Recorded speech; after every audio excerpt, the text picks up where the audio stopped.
5, 4, 3, 2, 1. Now live. 89.5 WSKB.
Live from the campus of Westfield State University, this is 89.5 FM, WSKB, Westfield. Support for the community programming of WSKB is provided by Westfield Bank. For more than 160 years, Westfield Bank has been an important community presence and commercial leader in the Pioneer Valley, with convenient full banking services in Westfield, West Springfield, East Longmeadow, Agawam, Feeding Hills, Springfield, Southwick, as well as Enfield and Granby, Connecticut. Visit us on the web at westfieldbank.org.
Tuesday morning.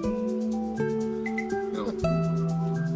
Well, yes, I can't see Peter, so I have no idea when to start. Wow, there we go. You're on, Bob. Gotcha. Wow, it is Tuesday morning, February 15th, 2022, and counting. What mic are you on there, Rick? Oh, there's Rick's hand. That's good. Peter is I'm working on adjusting. it, Bob. You know, the last minute things. You come in last minute, I got to adjust on the fly. Oh, did I come in last minute? Yes, Bob. You're even at home, you're late.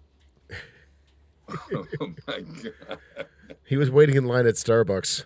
I was waiting in line at Starbucks. In fact, I should go and get my coffee. Yeah, really, honest to God. Honest to God. Well, I apologize for that to the viewers. I apologize for being admonished on the air by Peter Coles, but that's perfectly fine. And let's see, maybe I can move this a little bit here. Yeah, Bob, you adjust. I'm going to try to do the best I can here. With the, right, with the hand that I've been dealt today, I'm going to do the best that I got. Whoops. Hey. Yeah. There we are. Oh, reveal Rick. Almost. This is what television really used to be like. No, back in this is what happens when 1945, maybe. This is what happens when you can't preview things, Bob. You don't have time to preview. You have to do it on the fly. I see. All right. Well, next week or whatever, I will be on 10 minutes before. I promise you. Oh, yeah, okay. I'll believe that when I see it. Yeah, you sound like my spouse. Well, you know, I'm in good company then. Yeah, you are in good company. Thank you. Welcome yeah. to WCPC and WSKB. I'm All Pete right, Coles. In the left-hand box was Rick Barry. And in the middle box, somewhat fuzzy, is Bob Plass. Am I fuzzy? Well, not really. I just said it. You're always a little fuzzy, Bob. I asked for that. Totally, I asked for that.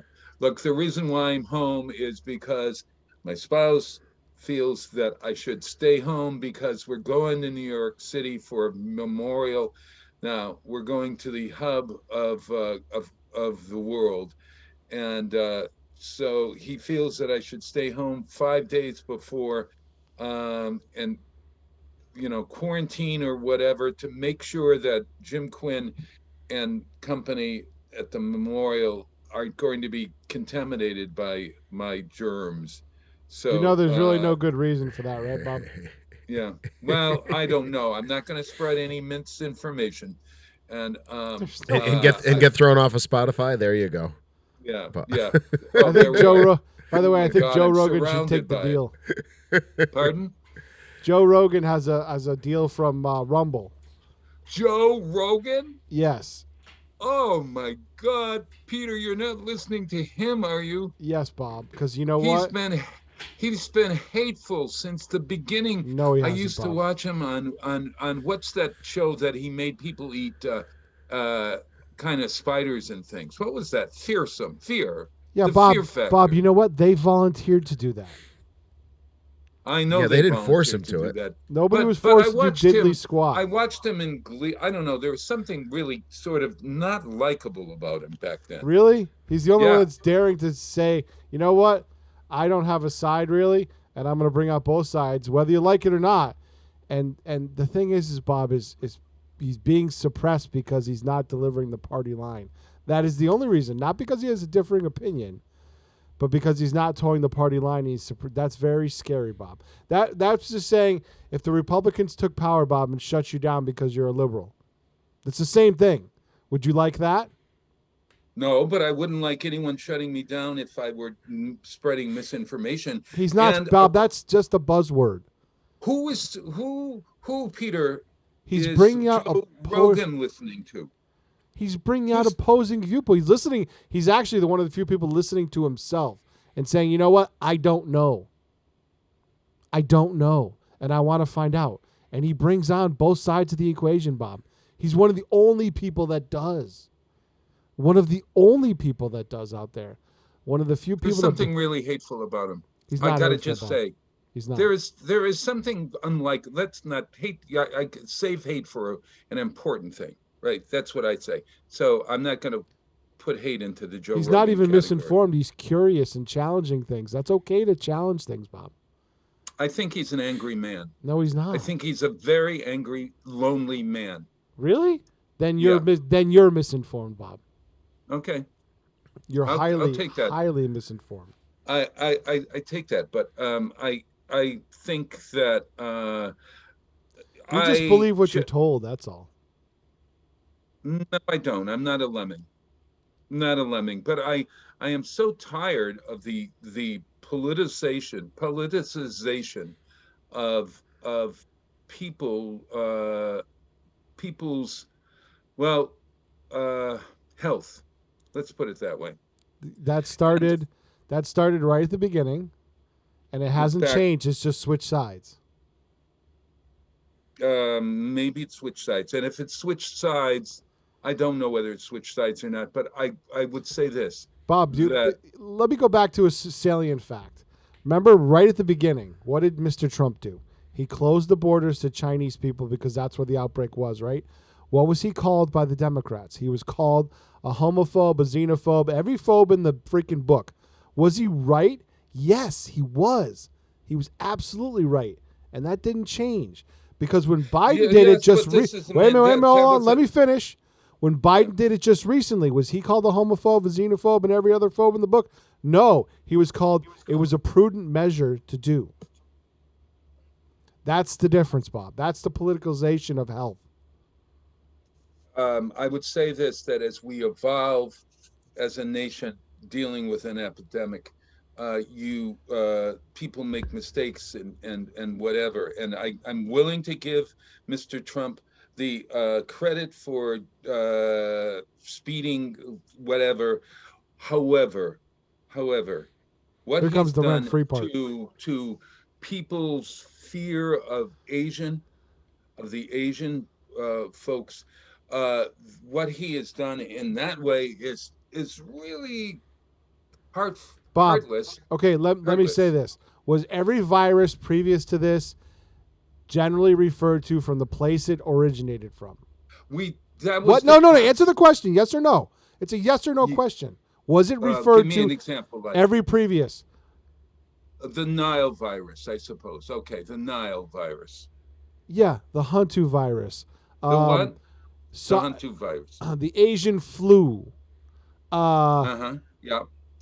But we have the pandemic, the Spanish virus. Bob, no, it's no. It's only with this one.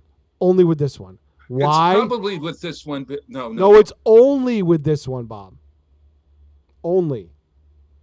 I totally disagree. They always have a scientific name, but the media and general culture refers to it by the place of origin. Don't West Nile virus. Okay, so Peter, don't you feel that it's better to refer to it as alpha, beta, gamma, delta, whatever, rather than those are variants, Bob? That's different. No. We could call it it was called the coronavirus in the beginning as well. I mean, you could refer to it as the coronavirus is the genome. You could refer to it as something other than a population of people. We've evolved, or we've moved on. It's not a population of people. It's a place of origin. It's to tell you where the outbreak started. No. That's why they called it the Spanish flu. Yeah. But he blamed the Chinese people. He blamed the Chinese government. That's exactly who he blamed. I know. And he's right. Know, but unintelligent people, Peter. Well, Bob, there's always going to be stupid people. Have equated the government with the people. And Bob, so the crime that has gone on now in America against Asians is show me the numbers that it's else. Continued, Bob. You can't. Show me the numbers that it's dramatically increased. You can't. Well, why would you not want to make something less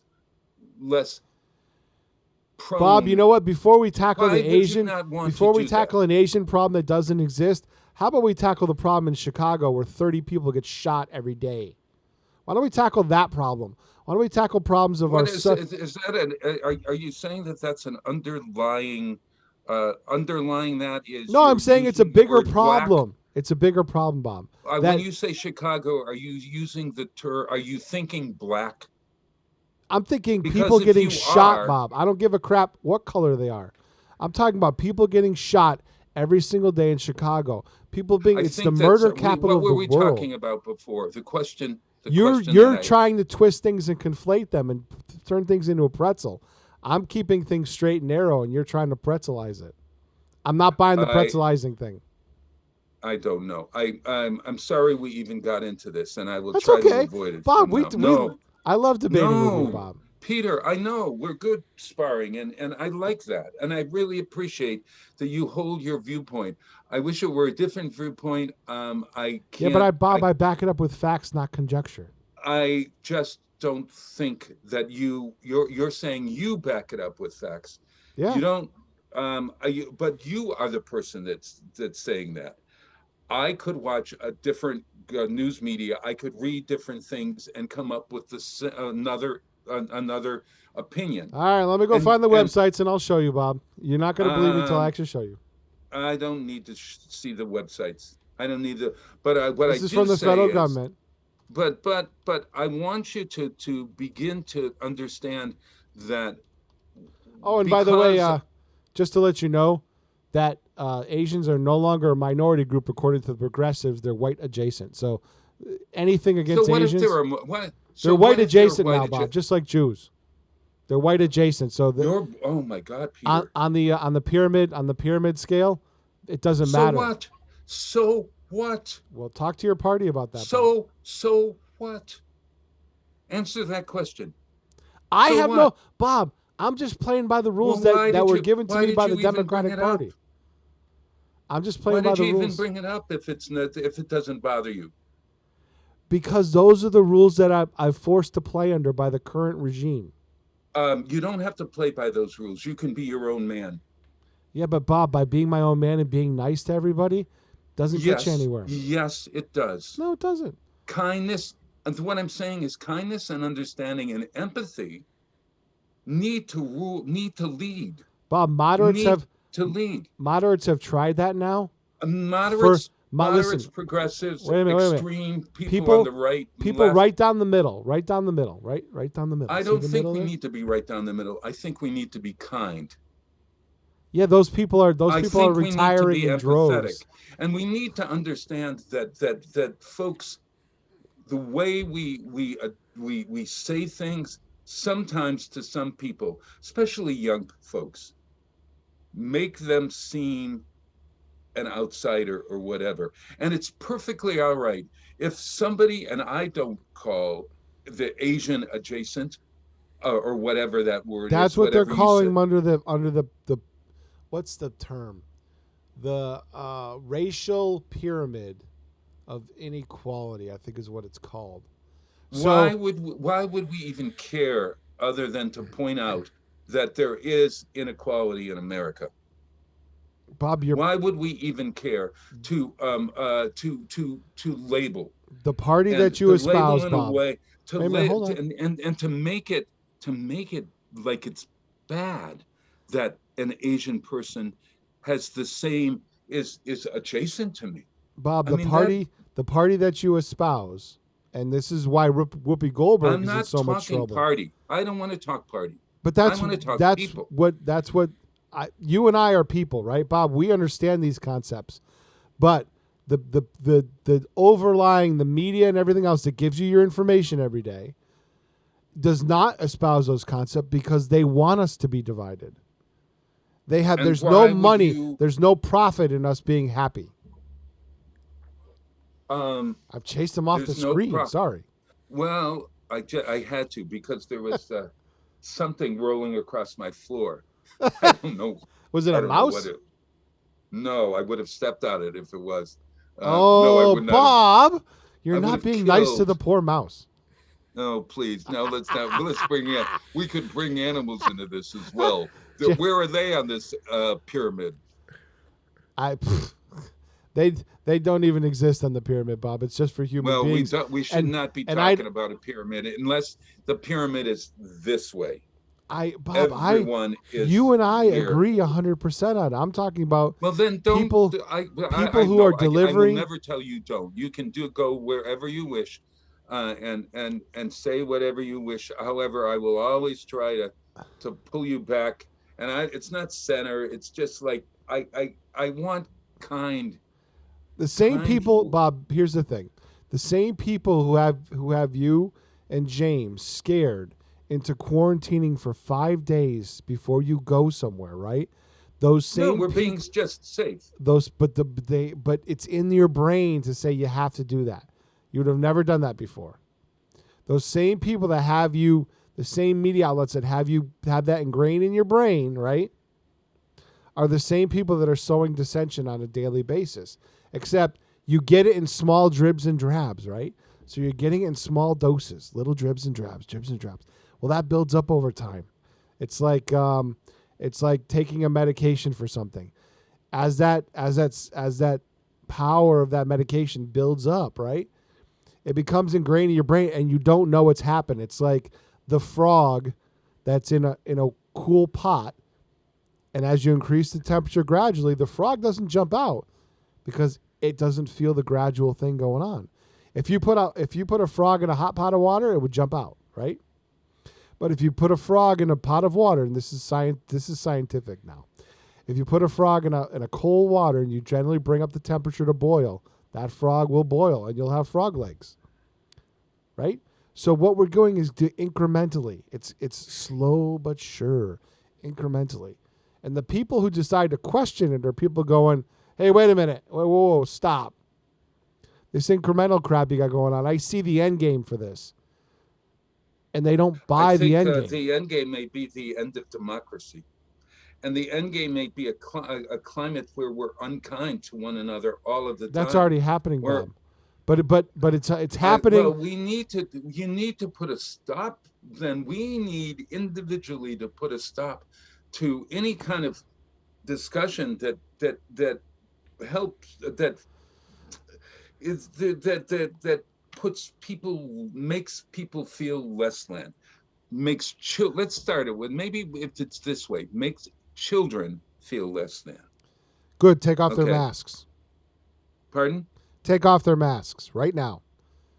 Because right now, every single child in this building, because you can't see their face, feels less than. I see it every day. I'm not sure that's a Connecticut's dropping their mask mandate as of February 28th. Yes, and the mask date they feel, across America, Bob, it's happening. I'm telling you, by being here day in and day out, these kids feel less than. They feel like inhumans because they have no face. I'm telling you what I see around me. That's all. So start there. All right. Do we have to make a disclaimer saying that that your words or my words are not our because opinion, I think, and not those of WCPC? No, because I think this is what everybody's WSKB. feeling, Bob. Pardon? Everybody's struggling with this right now. I think we're just talking about what people are thinking and feeling. Yeah.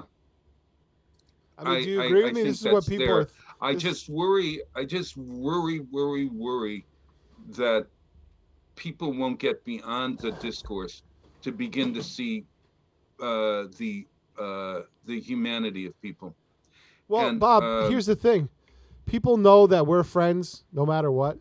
Yeah. And that's the beginning of okay. That's the beginning. But of the I discourse. say that we in the new year talk about humanity.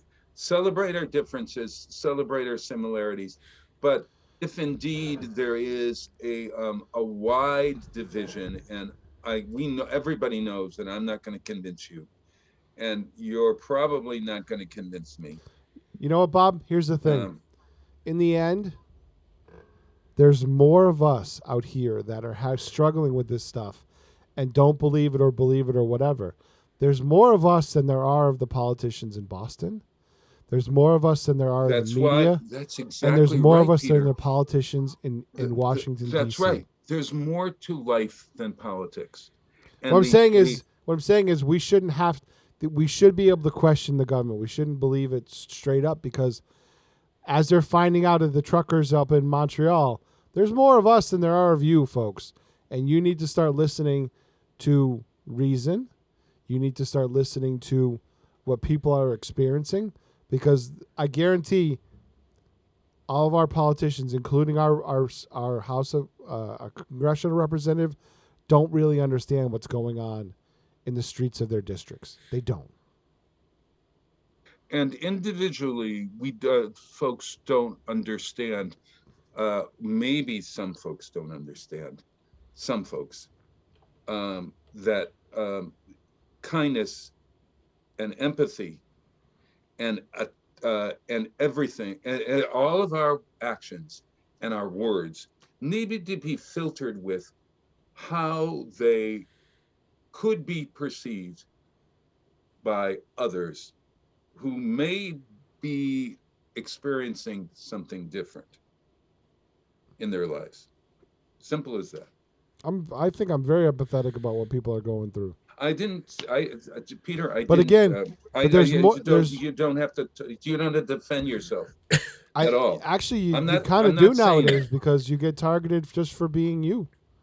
But you know what? Irregardless of all of that, Bob, there's more of you and I out there than there is of the people that are telling us what to do.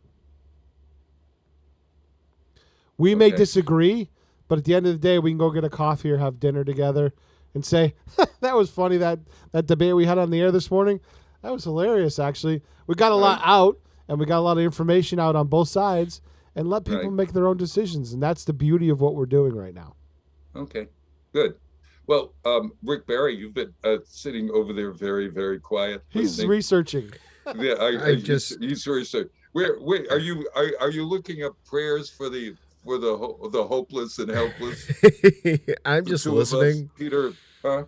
Just listening. Just Listening. listening to you Okay. two go at it, and just it's a Yeah, smart well- debate. It's what it is. It's everybody has their opinions and what they think is actually going on there.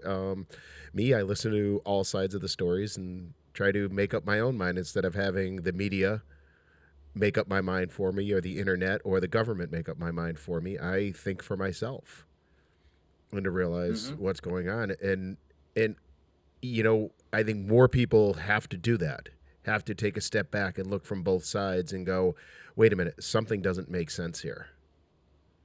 Mm-hmm.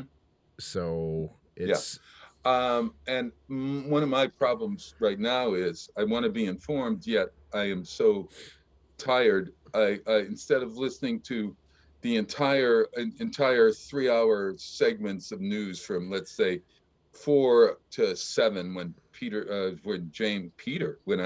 my spouse James, when James and I are listening to news, whether it's on MSNBC, CNN, or Fox, I got to say that I am more want to only listen to the first 5-10 minutes now, or maybe a little longer, depending on who I like, or maybe my opinion, which is the way most people do. You end up having somebody reflect your opinion or whatever. But I'm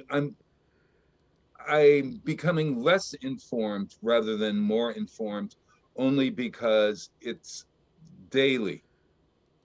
Oh, see, Nothing seems to be changing, and I'm so worried that Groundhog Day. Yeah, Groundhog Day. yeah, that we've been down this road before, and it's not a very happy and good road we're on right at the moment. And But is that because of the continuation of wanting you to be in fear, and therefore you can be controlled because you're in fear? well, I'm not going to be controlled because I'm in fear at all. But you are, it's- Bob. You are right now, for the fact that you're I make there. my decisions because the decisions that make me feel healthier. Okay. And whether those decisions are in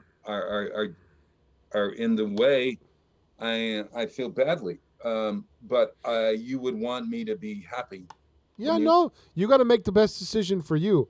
I'm just saying, is that decision based upon all the salient facts or just the facts that you're given? Okay. You know what I'm saying? Got it. Yeah, I get it. I get it. I get it. Well, you know, the worst thing about listening to like the first 5 minutes of the news is the weather's usually on the first 5 minutes of the news, and they never tell the truth anyways. So That's awesome. Well, it started with the meteorologist. Let's blame a meteorologist. No, I don't blame a anybody. meteorologist and let's blame him. I don't blame anybody because the thing is just like with you and I talking, Bob, those people at those news organizations, the rank and file, your meteorologist, whatever, are not the people really making the decisions. It's the consultants.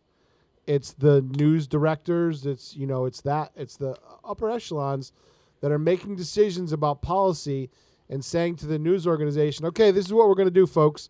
And you either do it or you lose your job. So I don't blame any of the rank and file people, even if they don't appreciate what they're doing or don't like what they're doing. They have to do it to keep a job. It's a hard one, isn't it? Look at what's coming out about Jeff Zucker at CNN. Good Lord. That guy was brutal. It's terrible. I mean, it's absolutely terrible. And he violated so many HR rules. It's not even funny. Yeah, it's a terrible, terrible thing. And I'm sorry that it happens on every station. We could go from station to station and from maybe office to office in America, or large organization to large organization, including the government, and find similar stories. And it's just, I don't know. So that's why it's important for us to be kind. I agree with you. And empathetic, Yeah. Yeah. I agree with you 100%.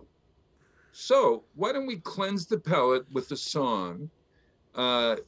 About 22 years ago, Joni Mitchell came out with her album of torch songs, which instead of singing the regular songs that she used to sing, her own repertoire, she started covering standards. And so her album called Both Sides Now, which of course is her famous song, uses music that she usually, it's not folky, it's not that kind of thing. It's much more what in that day was mainstream. Today it's the American standard or whatever. So why don't we play Oh, I Wish I Were in Love. If Peter, you and I were in love again, wouldn't it be wonderful, that blush of love? On Peter, hold on, I'm trying to get the for some reason it didn't download. Hold on. Oh, okay. All right. The whole playlist is downloading. That's why. Oh, there you go. Oh my God. Okay. Give me a minute. Hold on. Right. Do you remember, when was the last time you were in love, Rick? Excuse me? I'm in love right now with my girlfriend.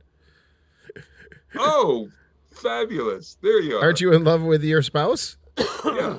But it changes. I mean, like, I'm not jumping, I'm not dancing in the street. Let's put it that way. You're not? Bob. Well, no, I'm not. You're together for James and I have been together. Well, I wouldn't be dancing in the street outside your house because it's pretty dangerous to be out there in the street. So, that's true. Stay on the sidewalk. And have you ever seen me dance? That would be that's the issue. All right, Bob, we're good. I got the song now. So this is I Wish I Were. This is Rodgers and Hart. It's a great song. And there are strings. Who associates other than guitar strings? Who associates Joni Mitchell with strings? Here is Joni Mitchell and strings. I Wish I Were in Love Again.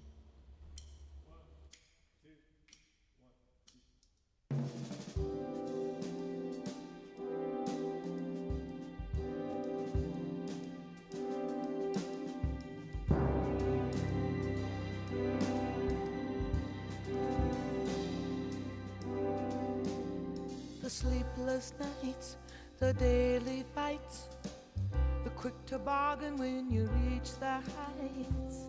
I miss the kisses and I miss the bites. I wish I were in love again. The broken dates, the endless waits, the lovely loving and the hateful hate, the conversations with the flying plates. I wish I were in love again. No more pain, no more strain.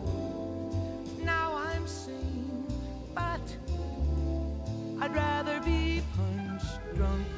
The flying fur of cat and cur, the fine mismatching of a him and her. I've learned my lesson, but I wish I would in love again.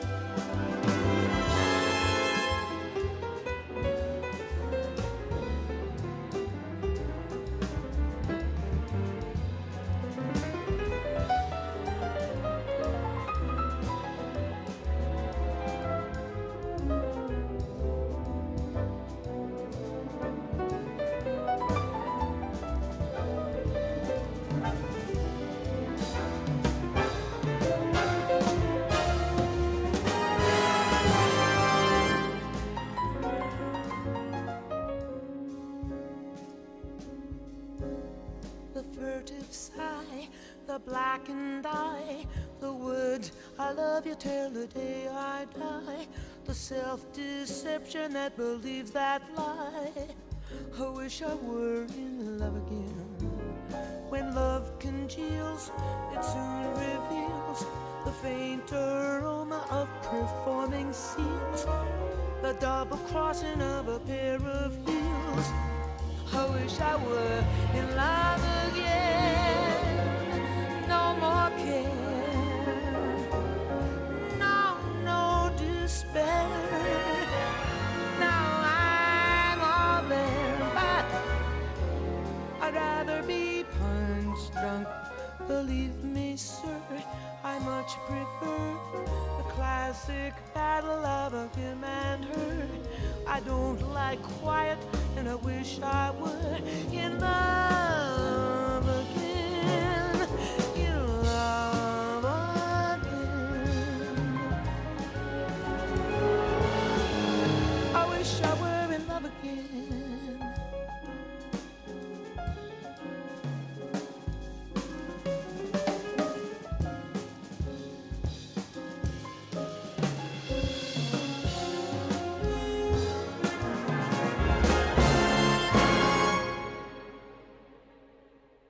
Support for community radio on WSKB provided by Westfield Electroplating. Employing over 140 skilled platers, painters, and technicians, Westfield Electroplating was founded in 1946 and was the first company in the country to achieve National Aerospace and Defense Contractor Program accreditation, proudly maintaining that status for over a decade. Westfield Electroplating provides over 50 quality finishes to meet your corrosion, cosmetic, or performance needs.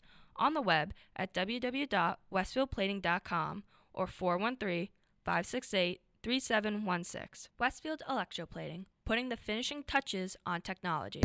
Hi, it's Bob Plass, and I have Wow, It's Tuesday, every Tuesday, 6 to 8. Wow, it's Tuesday. Community radio. 89.5 WSKB. I did it! 89.5 WSKB. Live from Studio 120 at Westfield Technical Academy, this is WCPC Channel 15 and 89.5 FM, WSKB Westfield. Wow, it is Tuesday morning, and it is February 15th. No, it can't be February 15th. It's Next week is February 15th. Next week is February 15th. February 7th. February 8th. February 8th, Bob. Oh, Today's it's the February 8th. Yes. Yeah, I have next week's schedule here that I've started already because I'm going away. So I figured You're ahead of the game. So that's why I'm way ahead, Peter. You get it probably tomorrow for the rate I'm going. Yeehaw. Yeah. Hey, Ricardo, let's talk about water and going in cold water. Tell us about it. Oh, The Penguin Plunge was this past weekend, and you were in not hot water but cold water. it was a tad bit chilly. It was about 34 degrees. The water temperature was. One of the colder ones, right? It usually is about 36 degrees or so, but it was 34 degrees. Wow. And actually the air temperature was 18, I believe, when we jumped, and with a negative 16-degree wind chill factor. Ouch. Whoa. It was cold.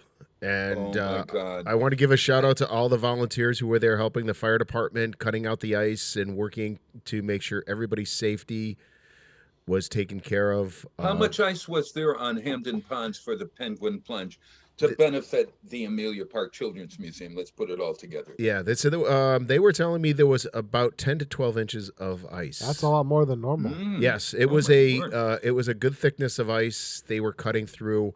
And it was, as I was saying, it was so cold. Even the chainsaws that they were using to cut the ice were freezing up. Oh, wow. It was quite a morning. You know, I was there since 9 o'clock in the morning, getting everything set up and everything. We were cold. Yeah. We were cold. So and your hitting that body water, was cold before it even went in. Yes, and hitting that water, it was brutal. It was, this year was the worst. Even John Velas, who's a veteran jumper, when I said the same exact thing, he goes, that was the worst that we have done it. But we all did it. We all survived. We had some kids do it. They were having a blast. We had, there was one kid. Kids don't feel cold. It's insane. There was one kid in front of me. There was one kid, and I'm proud of the kid. He had a broken arm and a broken wrist. And he had... gosh. You know, they were protected. The casts were protected. So he went in and he had a great time. And I asked him if he would do it again, and he said in a minute. Wow, that's cool. Wow. All right. So I watched it on the news. I watched Cy Becker reporting. Of course, he got Chuck Kelly's name wrong. Cy Becker, 22 News. Yeah. Cy is great. I love Cy. He's been doing it for, 80 years Cy's got to be in something? his 80s, yeah. Chuck Shelley? Oh, yeah. Is that what it was? Chuck Shelley? Yeah, he's the gentleman at Pumpkin Fest who was interviewing me while I started to get nose streams from my nose. Oh. And I wanted to, there was nothing I could do because he kept asking questions and my nose was dripping. I don't know. I think the cameraman had wise enough to focus on somebody else, but at any rate, so Cy called Chuck Kelly, Chuck Tully. Chuck Tully, yeah, whatever. Yeah, that's what it was. Something like that, yeah. Yeah. But so you saw some folks going in. I kept looking for you, Ricardo. But you weren't on camera. He's not hard to miss with that Hawaiian shirt. Yeah, I went in first. There is pictures of me going in. So, well, it always makes me feel good to know that I contributed to your craziness in the water, to my insanity. Your insanity. But it was. But Big Poppy, I have to ask you a question. Yes. They didn't show, how do you get out of this? I mean, you come to the end of it. It's like a U-Bahn. Are there stairs that you could walk up? No, you walk right out onto the beach. The ice is cut all the way to the beach, so you can walk right out. Oh, so it's a different direction. Yes, you go in. I was thinking on television, it looked like you were walking into the water. Right. From the beach. Yeah, and then it's like a U-shaped. They cut it like a U-shaped opening into the thing. They usually cut a bigger thing, but like I said, they were having issues with the chainsaws and everything, and they did what they could do. So, yeah. But it was a great day. It was a great day. We raised some money. How much money did any idea of how much money we all raised for Children's Museum? That I don't know the final numbers yet. I haven't gotten them. I raised over $4,300 myself. Wow, that's great. So a little lower this year, but I think you beat Chuck Tully. Tully. I think you beat Chuck Tully. I even beat Chuck Kelly too. So. Were you the number one? I was the number one. You're the fundraiser. Excelsior? Yes, I was the Excelsior Penguin. It's a great time. It's a lot of fun. We're looking for. What did you get for that? What do you get for being the Excelsior Penguin? I got the privilege and the honor of being the first one in the water and the first one out of the water. So after you get out of the water, do you immediately, oh, there's Hampton Ponds. Look at that. So you, is that right live now? No, no, that That's looks like a Google summertime. Maps. Oh, okay. So you're there on the beach and you're, oh, there I can see you coming out of the water. Yeah. When you come out of the water, do you immediately go into a tent and strip and dry? Oh yes, yes. This year I did. Normally I'll stand around and wait for a couple people to come out and stuff like that, but it was the wind chill was so cold that it was just my clothes were starting to freeze instantaneously when you came out of the water. So Oh my God. Oh my we were God. we were standing there talking to Matt Medeiros, who is one of the firefighters. Yeah, and he Yeah. was in the water, and he had his back to the beach. This was prior to us jumping, and he had his dry suit on. So what was happening is the wind was actually turning the water and stuff into snow and ice, and it was just blowing right off of his suit, right at us. It was, Oh, and that's how cold it was out there. So holy God, honest to God. I applaud you very much. And I thank you. I think that's a great cause. And the Amelia Park Children's Museum is a great resource. It's right there at the children's campus, right near the Boys and Girls Club and and Amelia Park Ice Arena. It's such a vital, and if you've never been, you go to what's their is it Amelia Park museum dot Children's no Museum.com? no AmeliaParkMuseum.org. AmeliaParkMuseum.org. Okay, Yep. gotcha. And it was, and I want to thank everybody for taking the time to donate to us, or whether you donated to me or donated to somebody else, and all the plungers out there that were doing it. So I know when we had to move it for the week, we lost, some people who couldn't make it this past week. Sure. So because of the rescheduling, but it was still Sure. a good time. It was a great opportunity to raise some money for the Children's Museum. It's been going on for, it's been going on for 18 years. So Wow. and then Amazing. and then we move almost directly into working on our next fundraiser. When's our Which when's our Brewfest meeting? I've got to schedule one, but it will be the Whip City Brewfest. Will be the first weekend in June. First weekend in June. Oh, Yes. I got to make sure that I note that. Yeah. Will you send June me 4th. the dates so that we don't First weekend in overlap June, Bob. anything? Yep. It'll be June Fine, 4th. Yeah. June 4th. I'll remember this. Yep. Okay. It'll be June 4th. June 4th. Meanwhile, this weekend I was also involved in a meeting over there on the children's campus of the Boys and Girls Club, because we're creating an event that will benefit the Kevin Sullivan Scholarship Fund that is being established and to benefit school children, et cetera, et cetera.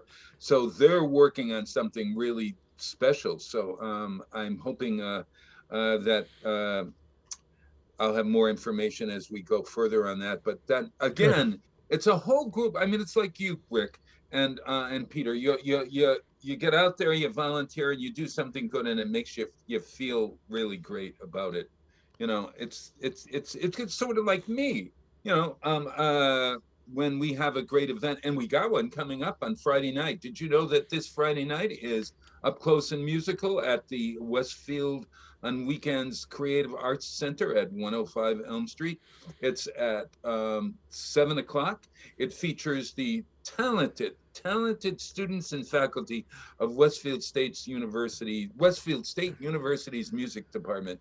It's free, limited seating, so you want to get there early. But we have room for, I think 65 people or so. So it's an intimate setting in which to hear some incredible voices and musicians perform, and then ask questions. It's if you've ever seen that program on Saturdays or heard that program on Saturdays, over from the top, it's called on NPR. It's very similar to that in that you get to know the personalities and ask questions of the performers in ways that you maybe don't get at a normal concert or recital. So that's this Friday night, which is I think it's the 11th, and it's at 7 o'clock, 105 Elm Street, the Westfield Creative Arts Center, and I'll be there. I hope you'll be there, and If you want more information, go to westfieldonweekends.com and it will tell you all about it. All right. What's Hey, what is yes. what is the program this week? It's students. It's called from Beethoven to Broadway. So you got classical, you got art songs, you got Broadway, jazz, all in one. I mean, the students, sometimes they sing solos, sometimes it's duets, sometimes they play quartets. They had a saxophone quartet the last time. I'm not exactly sure who they've got on docket this week. I got to get on the horn and find out. So to tell everybody about it as I look for more information on westfieldonweekends.com and on my Facebook and on Wild's Facebook. So, hey, I'm watching a great series. It's you got to watch this. I'm learning so much. I decided since it's Black History Month that I should learn something about Black history because I don't know anything, to tell you the truth. I only know this and that, whatever. So Henry Louis Gates on PBS has something called America's Great Civilizations, or rather Africa's Great Civilizations. And I thought, I don't know anything about Africa at all. I know the continent, but I really know nothing of its history. And so it's a 10-part series. I'm on episode 3. I have learned so much. I had no idea that there was a country called Axum. Did you ever hear of Axum or No. Kush, Kush, that No. were around the time of Egypt and were as educated and as progressive or whatever the word is, I hate to use that word. Evolved, Bob. Evolved. As we know about Egypt, and oh my God, I suddenly there was this myth that I had growing up that Christianity came from Europe and was brought to the tribes of Africa. And the tribes of Africa in this old mind when I was young, in the 40s and the 50s, were all I could think of was Tarzan, and the movies of the African people that seemed to make them wild and I don't know. And so in my mind, we have the Christian missionaries going to Africa, and If you say tame the savages, I'm going to hold you in contempt. Thank you, Peter, because that's exactly what in my mind, when I was in the 1940s, when I was young, that's the message that we were told. And what I learned in this is that Christianity actually was there, and Ethiopia. Judaism was there. Judaism was there. Catholicism. Those are Judaism potentially and the Islam. lost in Africa are the lost tribes of Judea, supposedly. Mm-hmm. Yeah, and some. I mean, I know of the pyramids, but I had no idea of the architecture. Last night's episode that I was watching had oh gosh, I think it's around no, it's in Ethiopia someplace. But what they did was they went into these rocks down into the ground and they built cathedrals from the rock starting at the top. So in other words, it was like Michelangelo cutting out David out of a block of marble or whatever. This is similar. They took this mountain rock and they just chiseled out a building, and then another building, and another building, and another building, and the cathedral, and there are all these cathedrals. So when you go in, there's this art of great color and beauty, unbelievable. Well, I can go on and on. Great, really terrific. So if you want to see something wonderful, watch Africa's Great Civilizations. It was a PBS series. I think you can get it on Netflix or PBS, of course, or go on the internet and find it. Africa's Great Series, Great Civilizations. So when you asked me about if I knew that, the name sounded familiar. I didn't realize that it was actually a true place and then when I looked it up, I remember the name, and Pete, you probably don't remember the name because I think it was only mentioned once in the movie of Raiders of the Lost Ark. Okay. Oh, really? Because if any of you remember, they were looking for the Ark of the Covenant in Africa, and this is where. And it never mentions Ethiopia, but it does mention the name once, and that's exactly. And according to this, it has been claimed that that Askham is the home of the biblical Ark of the Covenant. That's right. And there's actually a church called St. Michael's that is one of those that's been hardened that's in the earth that I was telling you about. And each one of the churches there claims to have some part of the Ark of the Covenant, which is Moses, thou shalt not commit adultery, thou shalt not kill, tablets, thou shalt not, et cetera, et cetera. The commandments. The commandments, the 10 Commandments. Yep. Yeah. Yeah. You are absolutely right. The Ark of the Covenant is claimed by Ethiopia. And Ethiopia, strangely enough, because of its great belief in faith, has managed to maintain its unity as a country, whereas the other countries in Europe or in Africa have been divided, and very really interesting. But you are so smart. You are so smart, Mister.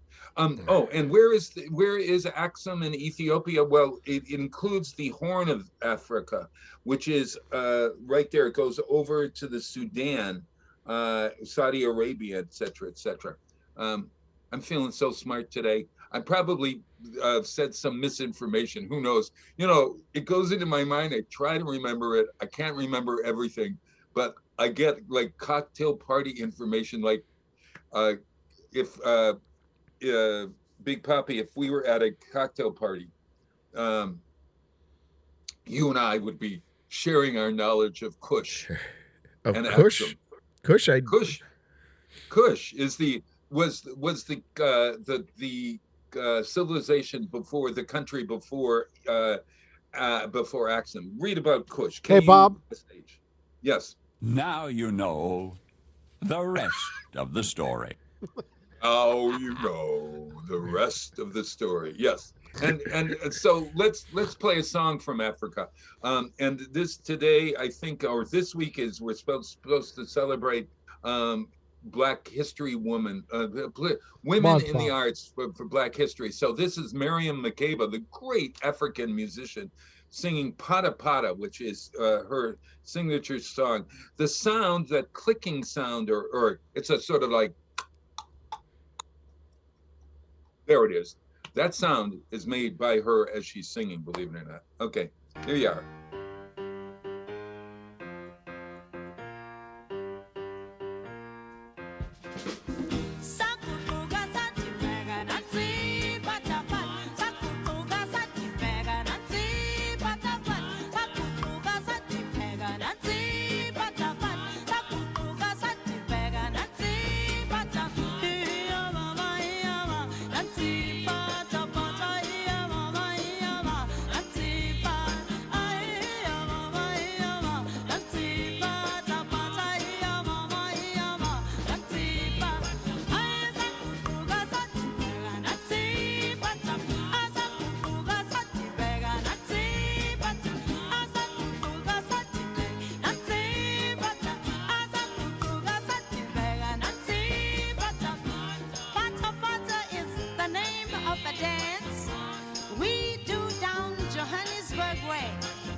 Support for community radio on WSKB is provided by Betts Plumbing and Heating Supply Company, an independent, family-owned wholesaler serving Westfield for over 50 years, specializing in plumbing, heating, and industrial piping supplies.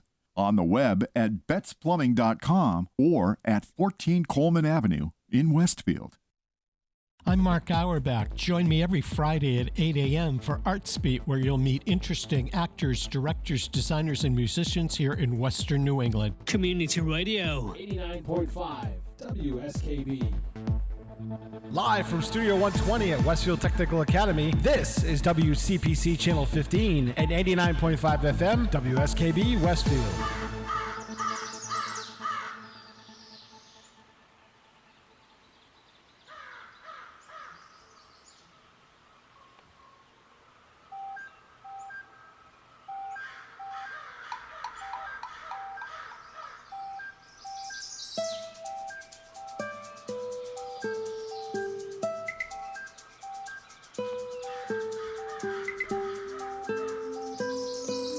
Peter, you are so wonderful. You were close Wow. enough, I decided to reward you.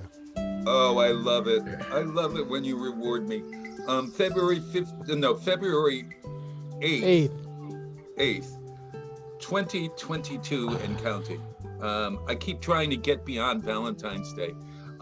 This is Valentine's week as we celebrate it. It's also Boy Scout anniversary week. So I have two questions for you. Oh, look at Kevin is arriving here. Yeah, I got to figure out how to get everybody in their boxes. Alrighty. So while we'll I'm just have doing half that, a bob. Okay, gotcha. While we're doing that, Ricardo, it's Yes, sir. Valentine's week. Have you have thought about Valentine's Day at all? What are they doing down at the White Brewing for all folks at at your brewery? White that- Lion and what at are the you White doing Lion Brewing personally? at the White Lion Brewing Company on Monday night. We have actually a special Valentine's Day dinner. Oh wow! So you can go on the website whitelionbrewing.com, and there's a special evening, includes a couple of beers and some great meals, a full meal. And you're going to be giving out roses? That I do not know. I don't believe I am working because I will be working most of the day. Because you've planned a big celebration for Michelle. Oh yes, I have. I Something will be really- I will be getting up bright and early and spending it with Chuck Kelly at Flowers by Webster, delivering. All weekend long we'll be delivering flowers and Saturday, Sunday, and Monday for Valentine's Day. So you are the Cupid of Westfield. I'm not putting on a diaper again, Bob. I was just going to say, wouldn't that be fabulous? No. Wouldn't I could? But I've got an even better one for you. Trust we me. could dress you up as like Saint Valentine, because I think he was in Turkey or someplace. But we could I've got some Turkish. We can make you look like Saint Valentine, and you could recreate Saint Valentine delivering little packages door to door. Oh God, Bob. We could do. What we do you could think? do that. It's a great idea. I don't know. And maybe Chuck Tully could dress up in the diaper. Well, looking at a picture of Saint Valentine, he's got a little bit more hair than I do on the top, so I could put a wig on. So There, it's exactly right. You mean you might even do this for no, me? no, I don't think so. Oh. Well, okay, all right. It's a Hallmark. It's a Hallmark holiday. Oh, okay, all right. So, have you bought your gifts already? I have bought my gifts already for James. No, me and Michelle we don't exchange gifts on St. Valentine's Day. She doesn't believe in Valentine's Day, and I'm usually she working. Doesn't believe in Valentine's Day. I'll get some flowers for her or stuff like that. She doesn't celebrate it. To us it's what we call a Hallmark holiday. Oh, okay, yeah, a manufactured holiday in some way. Yes. I have fond memories of when I was a kid. It was really exciting because the teacher would take a cardboard box and put red crepe paper, put a hole in it, and then we would all bring our Valentines in that we would write out to all the kids in the class, and then somebody would deliver. I don't know. I can't remember how we got those. Then somebody must have delivered or opened up the box and then distributed or whatever. But it was very special for some reason. I don't know. Did you have that experience in school? Valentine's Day in school, in elementary school? Yes, we did. Yep. I went to St. Mary's, and yeah, we had to bring in Valentine's for everybody in the class. Mm-hmm. Whether you liked them or not. Yes. Whether we liked them. I don't know whether as a teacher I got, whether they brought me in gifts other than maybe just Valentine's. You are the best teacher in the entire world. Yes. I was kind of like Charlie Brown. I didn't, my box was always empty, so. Oh no! No, maybe just kidding. Did we all make our own boxes? So you put. I don't know. So everybody had a little box. No, I don't know how. I can't remember how we did it, but if you ever watch the Charlie Brown episode, it's each one of them brings it to like their own. They have their own box. Yeah. Let's ask Dr. Kevin Coughlin, who's right there, and Dr. Kevin Coughlin of Ascent Dental, the Duke of Dentistry, and the I was going to say the Lord of Love. How about that one? Oh boy. Is Kevin there? Oh, he should be. I guess How's he's that? not there. There you go. Oh, you are there. The Lord of Love is here. Yes, the Lord of Love is here. Yes. Thank you for that compliment. There's a lot of people who would debate that, but I'll accept the compliment. You are the Duke of Dentistry and the Lord of Love, and the Sultan of Spas. Wow, this is a little too much for me this early in the morning. Thank you for those compliments. You have been duly knighted. This is me, Bob, sending you a verbal Valentine. Well, back to everybody. Roses, good. We're fine. Roses are red, violets are blue. I love my teeth, and I love you. Wow, how nice is that? Oh my Lord, he's laying it on thick. Yeah, really. Yes. I'd like to hear more. Hey, Kevin. Yes. When you were a kid, am I right? Do you have memories of Valentine's Day in elementary school? Yes. I was in the similar category of Rick. Okay. I had, I think, acne in the first grade. I had to shave in the third grade, and I went through puberty at about age 7. So it was a tough growing up, but I bounced back. Oh my God! So your juices were raging. Oh yes. Unfortunately, everybody around me had no juices, so it put me in a difficult spot. But yeah, I can remember those days. They were fun days. I had a great time. As some of our listeners know, you were one of my teachers in middle school. And, I don't know whether I brag about that. Well, you did a great job. You were enthusiastic, and you seemed to really enjoy your profession, and it left a positive mark on me. Oh, I love that. I love that. Is that your Valentine to me? Yes, I'm sucking up to you, Yes. so I'll be invited back next month. Okay? I probably didn't need to say that. I didn't put my boots on this morning. Nobody told me it was going to be this. Oh, yeah. And we're just warming up, Rick. It's going to get worse. It's good. Yeah. Yes. What do you do for your staff on Valentine's Day? I try to reduce their hourly wage and salaries just to show them who's boss. I don't believe in this. Help the team out. But and all kidding aside, I have roughly 60 employees now, and without 60. Yeah. Wow. Yeah. It's almost a country. Yes, it is. Dental domination is what I refer to it as. Okay, my goal in life is control of the dental universe. Resistance is futile. Yes. Oh my God! I have a sound effect for that. Do you have a sound effect, Peter? Let's hear. Let's see. Where is it? Give it. We are the Borg. Lower your shields and surrender your ships. We will add your biological and technological distinctiveness to our own. You Your cultural I'm sure people are calling the adaptation lines right service now to make an appointment with Ascent Dental Care.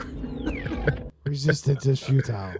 Oh my Thank you very God. much, Pete. Really? But I think all of us know anyone who's got a business, probably the backbone of any business, small or large, is your team. The better that team is, the happier the team is, the more successful your organization is. The question is what makes Bob happy, Rick happy, and Pete happy are all usually different. You know, some people are motivated by money. Some people are motivated by praise. Some people are motivated by autonomy, their ability to work at home, come into the office, flexibility. Everybody has a different motivator. And the key is to try to meet those expectations without showing favoritism, without putting someone in front of someone else. And that's the balancing act that all business owners deal with on a day-to-day basis. Oh God, yes. Is the dentistry business fraught with how do I put it, complaints, or I mean, do you have to put out a lot of fires at all? I think it's no different than any business, particularly small businesses. I think every dentist would probably agree to a certain degree that you're wearing multiple hats. You know, whether I have to unplug the toilet because it's plugged up, whether I have to meet with employees at the end of the day because there's been problems with patients or with inter-team issues, the hiring and firing, the bookkeeping, the administration. As a small business owner, that owner is wearing many hats. And in the healthcare profession, really your primary job should be providing health care. Right. Your patients need to come first, but with any business, there's marketing involved. There's a whole platitude of different things that I deal with on a day-to-day basis. For the last 3 months, we have meetings every week for 2 hours. Those Really? meetings are broken up into the clinical hygienists, the clinical dental assistants, the administrators, and the management team. And basically what I did is I said, I want you to start your own businesses. I want you to come up with a name for those businesses. And I want you to formulate a business plan. And my hope is to gather information and knowledge about what they think would be a successful business. And it was amazing to me how each of the groups completely omitted the cost of running a business. In other words, let's just use artificial numbers, but every hygienist would like to make $60 an hour. Now the question comes in is, how do you pay for that? Where do the patients come from? Where's your marketing plan? Who's going to administer payroll? Who's going to take care of the benefits package? What are the costs of those benefits? And I think people who are not self-employed many times miss some of the nuances that business people deal with on a day-to-day basis. Most people consider a dentist someone who comes in and fixes teeth and provides oral health. But there are a tremendous amount of other things that need to be addressed. And those things take time, they take energy, expertise, they create stress, and they take away from your ability to actually provide care and treatment. I mean, think of the service industry just in the last 2 years. Every day, someone is calling out sick. Oh, man. When that person calls out sick, somebody's got to reschedule those patients. So it would be today we have the radio show and Pete doesn't show up, Rick doesn't show up, Bob doesn't show up, and Kevin doesn't show up. Who handles that? If I don't show up, nobody handles it. Really? If Peter doesn't show up, oh man, I'm rolling over and going back to dreamland. Correct. Now imagine if you owned 15 or 20 radio stations. Can you duplicate Pete 20 to 25 times? And the answer would be no. And that means that the service, the care, the treatment suffers. Someone has to balance that. Someone has to make the phone calls. As a matter of fact, great news for Ascent Dental. Dr. Calabrese, one of my colleagues, called us this morning around 4 a.m. His wife just had a new baby boy. Oh my God, that's So the so great. consequences of that beautiful congratulatory news is who's taking care of his patients today? Who's calling those patients to say that he's not going to make it in? Those patients are probably going to be very pleased that he's a new dad. But the bottom line is, if they have pain and discomfort, they want to be treated. They want someone to be seeing them. And this happens every day in every business. And I think sometimes the customer or patient forgets that these are problems that every business faces. Someone's got to deal with it. So tonight, instead of me going home, I'll probably work until 8 or 9 o'clock tonight to take care of those patients. And that's part of a business owner. You wear many hats.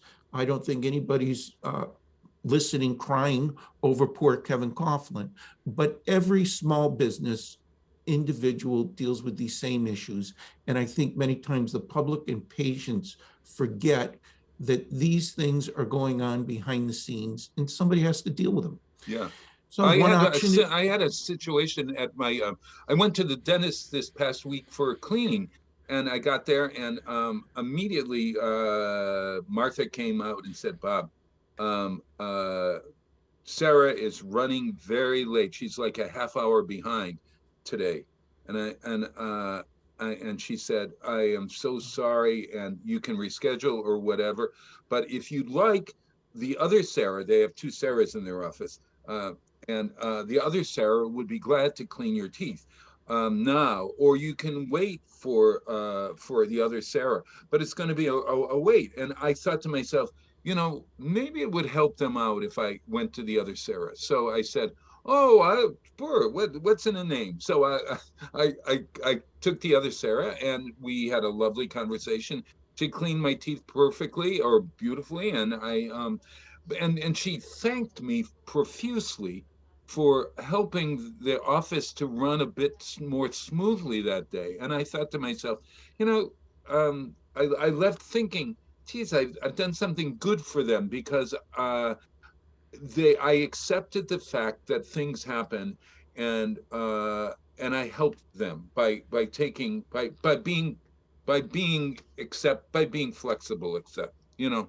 Not only did you help them, but that organization has enough depth that they actually have an extra employee. Many small businesses don't have the luxury to have extra employees. And when these things happen, that organization comes to a standstill. And you don't know what happened. My gut feeling is your initial Sarah, probably her patient came in late. Now they could have come in late because who knows? They forgot about their appointment. Who knows? Maybe they had car trouble. Maybe they had issues at home with the kids or their family. This is just every single day. But when people come in late, they don't understand that that backs up the entire day. If Mary or Bill show up 15 or 20 minutes late, how do you stay on schedule? And the only way you can stay on schedule is you have to rush or go quicker to get back on schedule. How do you do that, Doc? How does a dentist make? I mean, do you cut corners with the tooth? Well, you'd hate to think that you're cutting corners, but one way to do it is, instead of me treating 2 or 3 teeth, I might only treat 1. In other words, you're cutting down your treatment to get back on schedule. The other is you're looking for patients that sometimes are flexible and say, look, do you mind waiting? But keep in mind, even though you're willing to wait, the patient after you may not be willing to wait. Even though they want to be flexible, they have a job commitment. They have to pick up their children. They have another doctor's appointment. There's a whole slew of events, but I would tell you, in healthcare, the single number one largest issue, in my personal opinion, after practicing 6 days a week for 40 years, is last minute cancellations and broken appointments. Not only is it a devastatingly financial, but it disrupts the schedule tremendously. Hey, Doc. And when I tell you on a day-to-day basis, the phone calls that we get are enormous. Now, granted, we're a little larger organization than most, but the bottom line is it would be like you've got 4 guests for the radio, Yeah. And 2 minutes before I'm supposed to go on, you get a message from me. Oh, I forgot. I got tied up. I Yeah. feel like I got a sniffle. My leg hurts. And I'm going to myself, how do you run a business when your customer base, in my personal opinion, doesn't usually understand basic business fundamentals? And that's because they're used to working in an organization where you're getting paid whether you show up or you don't. And quite honestly, that's a large percentage of our population. And I think over time, you really forget the consequences of those actions. It's not something you live with day to day. It's not something you think about. But Boy, quite and honestly, if they were self-employed for more than a month, I believe it would change their entire perception of what we do and how we do Hey, it. Doc, Peter's got something to say. my doctor's office, their policy was, if you didn't show up, we're going to take whoever's in the waiting room. So people got wise to that when show up 20, 25 minutes before their appointment. And a lot of people get in and out beforehand. They didn't wait for somebody. If you were late and there was somebody in the waiting room that's scheduled for that doctor, in you go. Yeah. Oh, wow. I mean, everybody has a different strategy. Sometimes you charge clients or patients if they're late or they don't show up. And I'm not here to say those strategies are correct or incorrect, but the key is for our listeners, understand, and it's a two-way street. Let's just say your appointment is at 8 o'clock with me this morning, and I don't take you until 8:45. You have to be respectful of your client's time. And I think if you were to just talk to the public, they'd probably say the biggest problem with healthcare is waiting, trying to get an appointment. And then when you do get an appointment, waiting when you get there. And many times that's because the strategy of that organization is to double and triple book, because they know on a day-to-day basis, the data shows that if you schedule 10 people, you can be pretty confident that 3 are not going to show. Roughly 30%. You double book like the airlines? I'm not going to say I do that. I am saying that that's a strategy of many businesses. In other words, why does the airline double book? Because their data shows them that they can predict fairly accurately how many cancellations they're going to get on a day-to-day basis. Sure. So, sure. Doc, I was thinking, I remember once, now this is, I'll speak from a consumer point of view. And Rick, you probably have had this experience. I am late as a rule, okay? So I remember, not Bob. That's awful. Yeah, that's awful. That's really, for me, a therapist once said that being late is an angry. You're acting out on your anger or something. You're fashionably on time. Yeah, well, I don't know. It happens because I'm ADHD. I'll say that. Maybe it's ADHD. However, I got to this doctor and it was like 16 minutes later than I was supposed to be there. And they said, you are not, we're not going to see you because you're longer than 15 minutes. And I said, what, et cetera, et cetera. And I complained and I left and I was really angry. And I said, I can't believe it. But now after this conversation, I can say to myself, wow, or I should have said to myself, what did I do to all those people in the waiting office, or to all the people that work at that place? So I got to have that in mind as a filter and maybe if I think of Peter as a doctor's appointment, maybe I could get here to the station a little earlier in order to make it easier for the people who are running the show, well, this tells me in my consulting business how confident you are of Peter. You count on him because you know he's going to be there and he can put it together, and that's a credit to him. But overall, when I hear things like this in my consulting business, Ascent Dental Solutions, I would turn to you and I would say to the employee who said you were 16 minutes late, they can't see you, you should always ask, was there a reason you're late? And the Oh. reason for that is, let's just say your mother slipped and fell and you were in the ER all night. Let's just say your significant other was up all night with a violent illness, a flu. How about so- I stop for coffee on the way here? That tells me something else. And okay? if you bring coffee for the Employees. receptionist and employees, you'll get right in, Bob. Exactly. Yes. As we started the show off with sucking up, Yes. there's nothing better. Those are the people who generally control the organization. Those are the people who answer the phone, schedule the appointments, and in my opinion, they're probably the most important in any organization. They're the first touch and the last touch of every interaction. But hey, some good news about Ascent Laser Aesthetics. We ordered some additional equipment that our listeners might be interested in. And there's some new techniques, or let's just say some improved techniques, where we're drawing a little bit of the patient's own blood. We're centrifuging that blood down to get a high concentration of platelets, or let's just say growth factors. And we're using these to stimulate hair growth. We're using them to stimulate tissue turnover and healing from microneedling. And we're using them as a filler to plump up areas where people have lost fat, collagen, and volume in their face or other areas of their body. What this does is it's providing... That's pretty cutting edge stuff. Wow. Yes. Pretty cutting edge. Could we just take a break and come back and talk about what is it? No, absolutely not. I'm going to continue right through the break. Bob, your show's been hijacked. This is important. Oh my God! But I guess I'll let it go this one time. All right, microneedling. Is that what we're talking about? We will after this break. Yes. All right. Hey, this is from Wisconsin. It's Booker T and the MGs. Hip Hug Her, from the 1967 album by the Booker T, the great black rhythm and blues band. Booker T and the MGs.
Underwriting support for the community programming of WSKB is provided by the Greater Westfield Chamber of Commerce, the voice of business for the Greater Westfield communities. Informing, educating, advocating, the Chamber provides opportunities for members to make meaningful connections on local, regional, and state levels. For more information on the Chamber's many events, workshops, and programs, as well as the benefits of membership, visit westfieldbiz.org. The Chamber focuses on the most important economy, yours. Listen to me, Michael Buster McMahon, Mondays 8 to 10 a.m. to learn the stories behind your favorite songs. Or don't. I'm not the boss of you. Community Radio. 89.5 WSKB. Live from Studio 120 at Westfield Technical Academy, this is WCPC Channel 15 and 89.5 FM, WSKB Westfield. Hi, everyone. Wow, it's Tuesday, February 8th, 2022 and counting. Kevin Coughlin, AscentDental.com. Is that it? And Ascent is spelled ASCENT.com. Is that right, Kevin? That is. Ascent Dental Care is actually the website, Ascent Dental Care. And then there's another company called Ascent Laser Aesthetics, which is a non-surgical med spa in East Longmeadow, Massachusetts. Right. And then there's Ascent Dental Solutions, which is a consulting business that focuses on helping healthcare professionals run the business side of their clinical practice. There you go. Hey, Ricardo Berry, my great sidekick, my temporary permanent sidekick over here. Big Poppy, will you ask a question or two about McNeedling for me? It sounds like Mick. Well, it's called that would be a McDonald's hamburger. McNeedling. Micro. Oh, it's micro. Micro I'm calling needling. it McNeedling. It makes it a little bit more. Doesn't McNeedling make it a little bit more family friendly or something? Yes, it would be inaccurate, but much more family friendly. What show were you listening to, Bob? I don't know. McNeedle. Micro needling. Well, microneedling has been around for quite some time. Some of the advances are these needles penetrate the skin anywhere from 0.2 to 3 millimeters in depth. Obviously, the more shallow the needles enter into the tissue, the more comfortable they are, but the less results you get. Anytime you damage tissue in a controlled fashion, whether it be by heat, cold, or trauma, you're going to create new, better, and healthy and more youthful tissue. The key is controlled damage. And the deeper you go, between 0.2 to 0.3 millimeters and 3 millimeters, the better your clinical results are. And what you're making is a tiny little indentations into the skin, and that creates a healing process which freshens the skin to remove fine lines, wrinkles, and provides new collagen to the area, which creates the volume to make your skin look fresher, newer, and healthier. Now, the key is can we add things to these little micro pores that are placed anywhere on the skin? And the answer is yes. Obviously, you have these little orifices on the tissue, and if you can put products in there that are going to stimulate healing quicker, faster, better, then you're going to get a compounding result and a better result. And one of the ways to do it is through PRP, which stands for platelet-rich plasma, which we can take from that client's own blood, and we can add it to the microneedling. This is done in orthopedic surgery. It's done in cardiovascular surgery to create better healing. Many times when you're having broken bones, compound fractures, knee, hip replacements, many times the surgeons are looking for materials to add to the grafting material to provide a better foundation. In dentistry, when we remove wisdom teeth, many times to perpetuate better healing, faster healing, we're using plasma-rich platelets or PRP. And in the aesthetic field, such as Ascent Laser Aesthetics, we have that option now to add that to our armamentarium to provide faster and better results. Doesn't mean you need to do it. You'll get a nice result without it.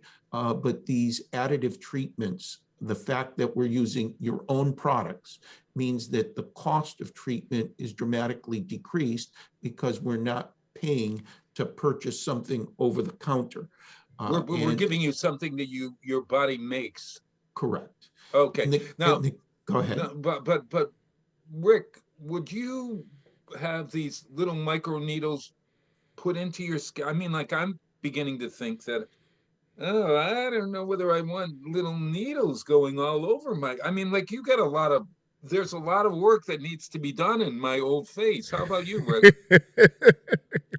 And listening to the doctor talk about it and, just having my Google machine here, looking it up, it's something that's been going on as the doctor said, it's been going on for quite a while. If I'm not mistaken from what I'm hearing and what you're correct. saying. These are not new. They're just coming to the forefront today because each generation seems to be more concerned about their physical appearance. I think people can equate that when you look good, you generally feel good. People can take it to the extreme, like anything, and they can take a good situation and make it bad. You're never going to beat the aging process. My personal opinion after years I of could doing vouch this, for that. yes. What you do is you say to yourself, is there a way that I can comfortably sort of delay the aging process? You're never going to beat it. We're all going to age. The key is can we age gracefully, and do we have to sell the house and the car to make this happen? And I think most people are realizing that with a good diet, a good maintenance program, you can keep not just the skin, but your entire body in a more healthful, more youthful appearance, which generally leads to overall good health. I mean, why do we get our teeth fixed? Why do we see a physician for blood pressure medication? Why do we take diabetic medication? Why are we trying to lose weight? All of these things may have a component to aesthetically look more appealing, but ultimately the goal should be to look or feel better, keep your health at an optimum level. And that usually leads to a better lifestyle. Yeah. So how much does it? So if I wanted to ask first, I'm going to a place like Ascent Dental. I'm not going to my dentist and say to him, "Can you fix up my my crow's feet for me, please?" Most dentists are not in this area, although most dentists will have experience and knowledge about PRP. Whether they implement it in an aesthetic state, my personal opinion is you're seeing a younger generation of healthcare providers are saying, why wouldn't a dentist work on the lips, the eyes, the face? I mean, almost everything we do with the teeth have an influence on the muscles of expression, and they have an effect on your overall look.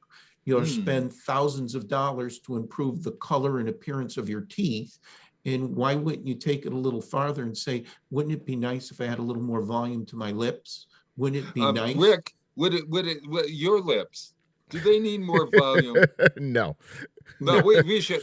No. Wait a minute. Well, we have to ask your wife. Well, we have to ask Michelle. Yes. They're not married, Kevin. They've been living in sin. They've been living in sin. No wonder he's laughing and he's happy. See that?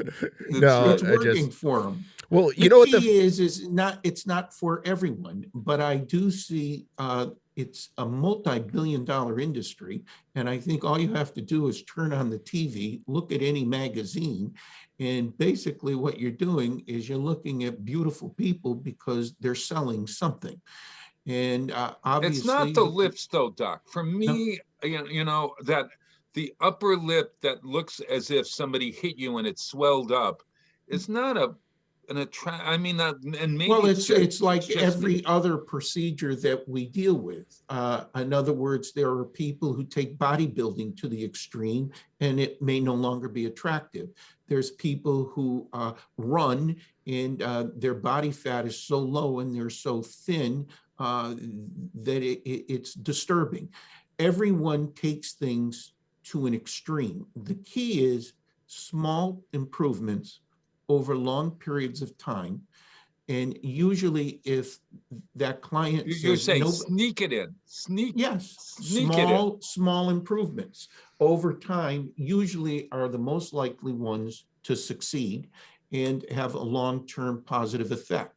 And I believe that's true. If you go out today and run 26 miles, Yeah. chances are you're not running tomorrow. But if you went out and took a walk for a half a mile or a mile, there's a strong likelihood you'll do it tomorrow. Yeah. And for people who asked for, 2 mLs of filler in their upper and lower lip, for me personally, I won't do that treatment. I Oh, just you mean tell them, like I don't have to get, how it's absolutely much I'm gonna Exactly. how much of a upper lip I'm gonna get by what you Exactly. put in it? Yes. In other words, if you're going to put in a half a milliliter compared to 3 millimeters, you're going to have much less volume and it's going to be much less noticeable. But with all clients, after 40 years of treating patients, you'll have that client that says, if I'm going to spend money, I want everyone to know that I had my lips done. And that to me is a red light that's probably not the best client for my company, because it's not good advertising. In my personal opinion, when people see that, they know it's artificial and it doesn't look natural. Yeah. But that client, that patient is requesting it for a variety of reasons, whether it's psychological, whether in their eyes, it's a sign of beauty. I mean, if you look at the Kardashians and you take a look at what they've done to their lips, I'm thinking to myself, every young girl is watching them and monitoring them, and they're conveying that as a sign of beauty. Generally, most beautiful features are well balanced. And when you go out of balance, the aesthetic envelope is destroyed. So let's generally, ask 2 men right here. Peter, The Kardashians are horrible. Yes. They're just horrible. I agree with that. I don't like their look anymore. Back when they started the show, I don't know, decades ago, they actually look like normal people. Now they look like caricatures. And there, you can be assured that their plastic surgeons, their dermatologists, their dentists, their healthcare providers know this. But that client is demanding that look. And who am I or you to say, don't do it? It's their money, it's their body. And if they choose to do that, you just have to have a provider that says, look, if that's what you want, I'll do it. For me personally, it's outside of my comfort zone. So I would refuse that treatment. But the results of that from a business standpoint is not only will they badmouth you on social media. Okay, yes, no pun intended, but they use those dollars in treatment and go somewhere else. So, And Kevin, Doug, wait a minute, Kevin, is that a strong arm tactic, though? Social media? I believe so. I mean, everybody today in social media, I've always said a great business plan is when someone complains over social media, I'd like to know what the counter argument is. In other words, I waited for Dr. Coughlin for 30 minutes 2 months ago, and I wouldn't recommend Ascent Dental Care. If you knew the real story, Mrs. Smith canceled 13 times over the last 2 months. So the reason she waited is because she was never put on the schedule, because you can't count on Mrs. Smith showing up. But you don't hear that side of the story on social media. Yeah. You hear that, oh my God, the dentist hurt me. I was never in so much pain. The other side of the story is Mr. and Mrs. Smith was told to get that tooth fixed for the last 3 years and elected no treatment. Yeah. So the consequence is when they came in, they had an overt infection with serious problems. You don't get that side on social media. Okay. Because so- God forbid you came Yeah. back and said that, you'd have HIPAA violations. You'd say that this doctor doesn't care, blah, blah, blah. And in my opinion, I think most healthcare providers are trying to do the best they can, but I think anyone who's ever dealt with the public realizes that there's a group, generally, in my opinion, after 40 years, it's about 5 to 8%. And you're never going to please them. You're Okay. never going to satisfy them. So, how long do these lip thing? Does the plumpness in my lip stay for a long while? There's generally 3 types of products. There's a short, a medium, and a long-acting product. So the short will last between 3 and 4 months. The medium between 6 and 12 months, and the long-acting between 12 and 24 months.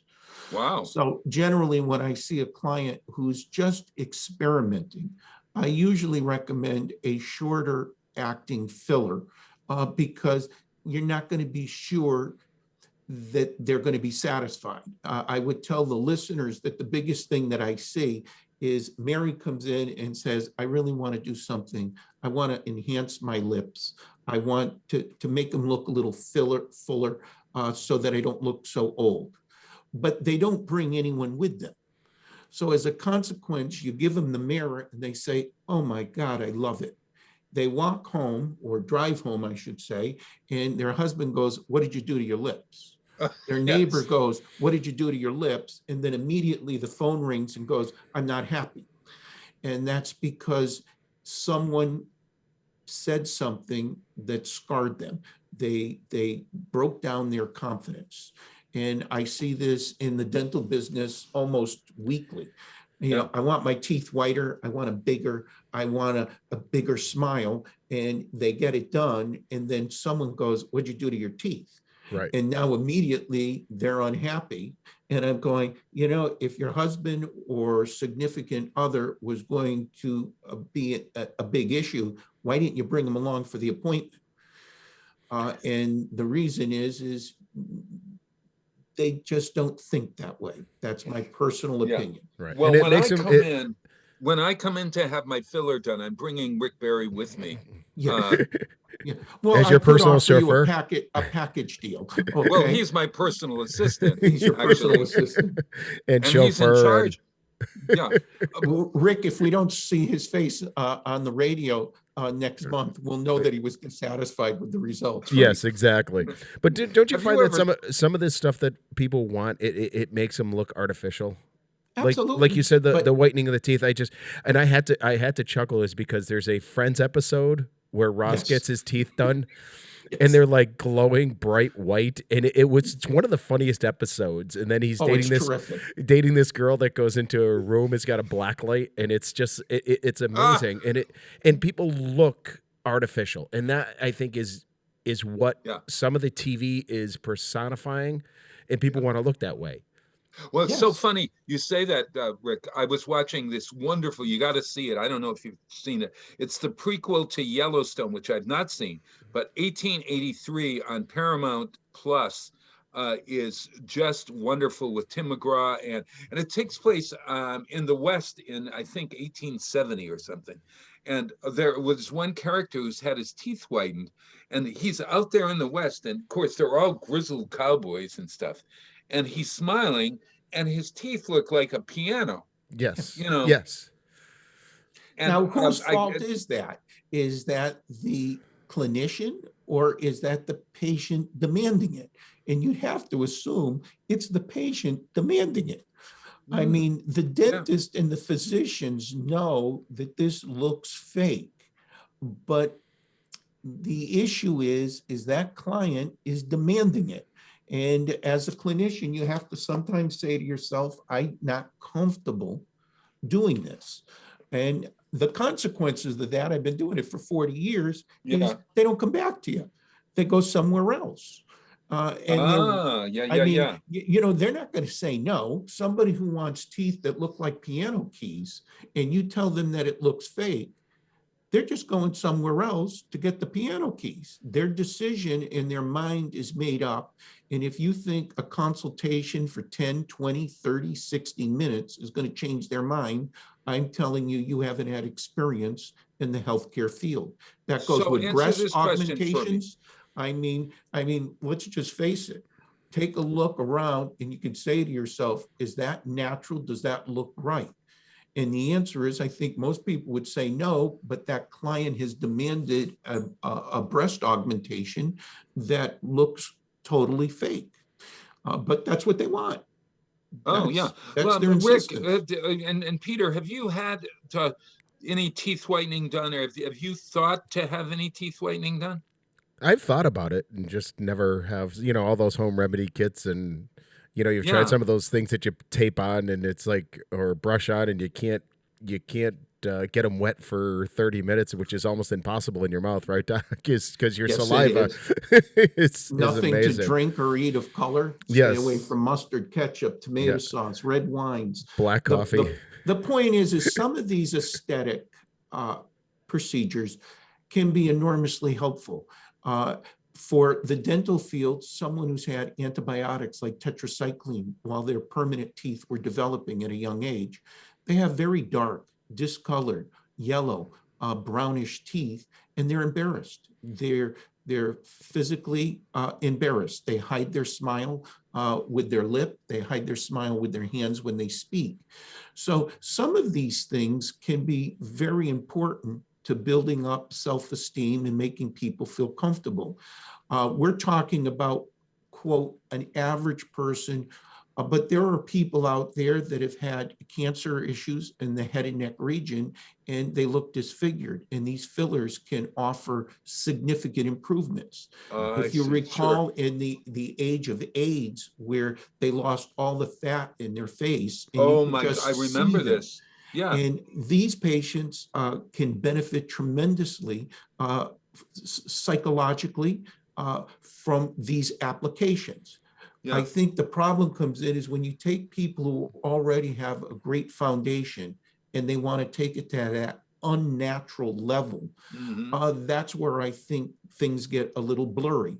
But there are many people who benefit. Think of the young girls that have excessive hair around their lip, their chin area, in their sideburn regions. To remove that hair with a laser, tremendous self-esteem. They have excessive hair on their arms, in their décolleté area. There are tremendous benefits if done appropriately on the right clients. What happens is people take it to the extreme. Okay, does Jeff Bezos need a 500-foot yacht? Now, I would think most people would say to themselves, maybe 50, 60 feet. Yeah.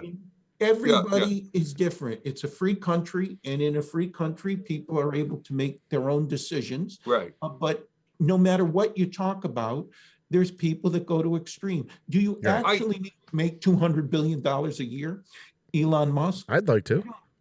I don't discredit him, but the point is whether you're talking business, money, healthcare, aesthetics, there's always a group that take it to the extreme. And when you take it to the extreme, Doc, there's chances of damage. Doc, I've got a new position for you at Ascent Dental, and I've got the perfect person to do it. All right. Let's hear it. He's all right. This is a man, the position is called assessor. Okay. And he'll have his own office. It's going to be Rick Barry. I'm calling it. It could be a woman, but I'm wanting Rick Barry. I've already sent him a contract. All right. Okay. So he will sit in his office, and people will come in, and they'll tell, and he's going to look at them. I'm going to come in, and I'm going to sit, and I'm going to go, okay, Rick, give me your opinion. What do you? How do you like my face? Is there anything that you'd want to change in my face? Bob, you're fine. You don't think you're fine, but you're fine. No. I want Rick to, he's the assessor. We're getting him a job here, Peter. So, well, Dr. Kevin, do I work on a percentage of the of the bass I ring in. You hit the nail right on the head.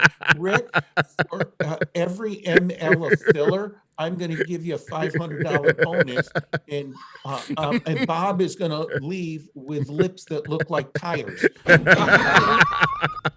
All right, and that's because the motivation is the more filler you put in, the more income that's generated. I got it. That's where you hope that your healthcare providers have a line of ethics, and I believe most do. Just to avoid that, you're going to have a personal assessor like Rick, who is, and maybe he'll wear a veil so people will know that it's him. You can sit like in a confessional, so I can be brutally honest. And I have he's the priest of Ascent Laser Aesthetics. That's right. I've made an assessment about your face, and look, once you, there are many problem areas for me as I look at your face. Yeah. You got that strange way that you've got those crow's feet that are really bothering. You've got that deep line in your forehead that needs to be fixed. You got hair that grows out of your ears that get rid of that. Well, here's my assessment, Bob. Is what I would say is, unfortunately, Bob, and it depends on how you say this. Unfortunately, Bob, I don't think there's anything we can do for you. There'll be no commission check for Rick this week. There is no commission. It's how you say it. Yeah, that's how you say it. So, Dr. Kevin, getting back to the microneedling, and it was funny because I'm listening to this, and one of the things that I didn't hear brought up is that can actually help with like scarring and stuff. Absolutely. Right? And especially on the Although face. you hear of it because of aesthetic reasons, people who have had an accident and where they have a scar on their face, or many times a very significant, are people who have had a knee replaced, and they have that scar for their knee, and they're embarrassed when they're wearing shorts or they're wearing a bathing suit, and they go, can you reduce that scar? And the microneedling, the laser, intense pulse light are all options, along with fillers, to decrease or attempt to eliminate that scar tissue. And generally, the sooner you do it, the better off your results are going to be. And generally, let's just say you had the surgery done 6 to 8 weeks ago. I think most people in the aesthetic would say, let's start decreasing that scar right around the 12-week appointment time. Many people didn't know it was available. They didn't know those options. So what they'd wait is 2, 3, 4 years. And it's much harder to break down that scar tissue. It can be done. So if you have an operation that's going to give you a scar, you want to start thinking about that. Right. Yeah, if it bothers you. Right. In other words, if you had your appendix removed, chances are no one's going to see that. But when you're talking about a knee replacement or even a hip replacement, there's a scar. Open heart surgery, your chest, you've got this big zipper down your thing. If you're a woman, a man, and you're a little embarrassed to take your shirt off because it's clearly obvious, this scar. And for some people, it doesn't bother them at all. For some people, it's like big deal. You lose your hair, who cares? For other people, the loss of hair is something that's debilitating. They're unhappy about it. They're looking for solutions. What I look for in the assessment, because generally I'm the one doing the assessment, I'm looking at how much does this bother you? And if it bothers you a lot, I believe I'm doing a good service if I can help Mr. and Mrs. Smith. Where you have to draw the line is saying to yourself, there's a difference between help and going in the other extreme where, in my eyes, I've actually disfigured you. I've put you in a position where it doesn't look natural. It doesn't appear to provide any benefit to the client. And I have to say, if you want 3 or 4 mLs in your upper and lower lip, that doesn't mean you can't get it. It just means I'm not comfortable doing it because I don't think it's correct. And for the next doctor who does that, I say, that's their decision. But every person is different. I mean, people come every day and say, I want my teeth whiter. And I'm going, How much whiter could you possibly want them? I want them whiter. Yep. You just basically have to say, I'm sorry. And ultimately, after 40 years, those people leave your practice. They're looking for someone to give them what they want. This is where Rick comes in as your personal assessor. When you get to that point and you know that you need to tell this person enough is enough, you're going to say, hey, I need you to see my the assessor over across the hall. And then he goes over and Rick goes, I just every time I look at you, I feel like doing an arpeggio. And do you think listening to Rick, me, you, or Pete, that Mr. and Mrs. Smith are going to accept that? I'm going to tell you, after 40 years of dealing with the public, they're going to walk out your door and they're going to go to another med spa, another dentist, another physician, until someone tells them what they want to hear. Right, exactly. And they're going to do it. Well, and the reason they're going to do it. Right, and the reason I asked about that is because I was thinking back because I actually had an industrial accident where I actually had I actually had 22 stitches on the inside of my mouth and outside, right on my hairline right here below my lip, and there's a small scar. And after they had stitched it up, they sent me to a plastic surgeon. And he said to me, he goes, we're going to leave it the way it is right now. And he said, we will take care of that afterwards. We can't get rid of the scar completely. He said, but we can make it look better. Yes. And I think what you're learning is they're it was little shots of promising, over delivering. Right. If he or she said to you, Rick, I'm going to get rid of this scar 100%, the chances that you will be disappointed are high. Right. If he says or she says they're going to get rid of 30 or 40% and they get 60 or 70%, you're going to go, what a great doctor. Yes. He or she did better. And that's just basic fundamental business 101. You underpromise and you overdeliver. Right. And it was little needles too, needles that they were sticking into the area and stuff like that. So thinking back, it was exactly what you were describing as they were doing to lessen the scar. And it's still there. If I shave off the little patch here, you can see it, but that's why I have it to cover it, so it's not noticeable. And if it was a daughter or a younger person, it can be embarrassing and it can hurt the self-esteem. You're fortunate that you can grow a little bit of a facial hair and block it, but a young woman couldn't do that. A young boy couldn't do that. And these options are out there, not just to aesthetically improve it, but some people have some disfigurements, and they're looking for a solution. Yes. Hey, Doc, and Rick, our time is up, unfortunately. Yes. And Rick, Bob, I don't want to go. I want to continue to talk. I don't think we got Rick a job as personal assessor of. He's always welcome. Well, we're in contract. Welcome. We're in contract negotiations, Bob. Yes. So yes, next month we'll seal the deal. Bob, Pete, Rick, thank you so much for having me. Thanks for the listeners. I hope you got something out of today, and I appreciate your help and support. We love you, Doctor. Happy Valentine's Day, my friend. Thank you, Dr. Kevin. Thank you guys very much. Yeah. Thanks for having me. Everybody, this coming Friday night, 7 o'clock at Westfield's on weekends, Creative Arts Center is up close and musical with the students of Westfield State, talented students and faculty, free. This Friday night, up close and musical, and you can read all about it at Westfield on weekends. And Rick, thank you very much. Peter, as always, thank you. Get out there and volunteer, everybody. We love you. And as a going out theme, hey, it's International Kite Flying Day, so I'm going to play Let's Go Fly a Kite. This is a great version of this song by this young man called Joseph. I think his name is Curran or something like that. What's his last name here? Joseph Patura Riley.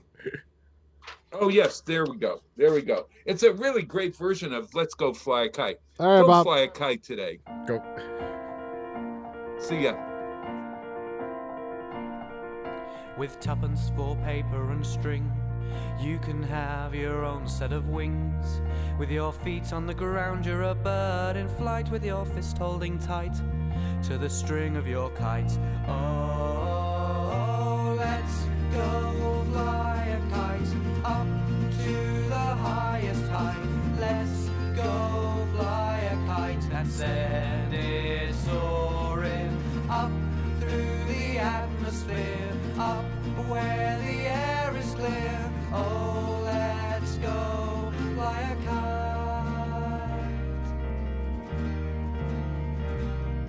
you see it flying up there, all at once you're lighter than air. You can dance on the breeze over houses and trees with your fist holding tight to the string of your kite.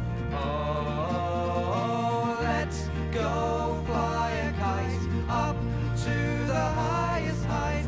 Let's go fly a kite and send it soaring up through the atmosphere, up where the air is clear. Oh, let's go fly a kite.